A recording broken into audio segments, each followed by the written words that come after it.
చెప్పు చెప్పు చెప్పు.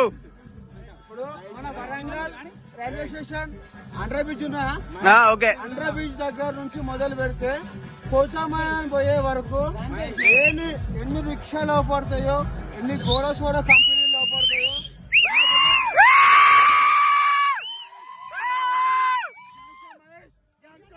తెలియదు. కానీ లోపడే దాని ప్రాజెక్ట్ పేరు మీద రాజనల్ల శ్రీహరి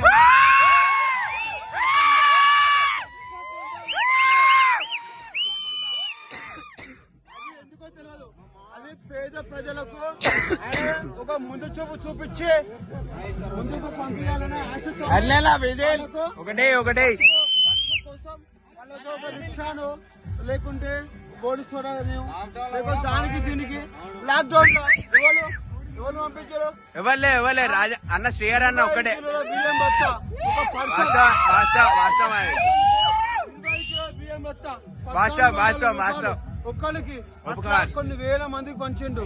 అంటే తక్కువ ఏం కాదు, కొన్ని వేల మందికి అంటే ఏం తక్కువ కొన్ని కోట్లు ఖర్చు అయి ఉంటాయి తక్కువ కాదు.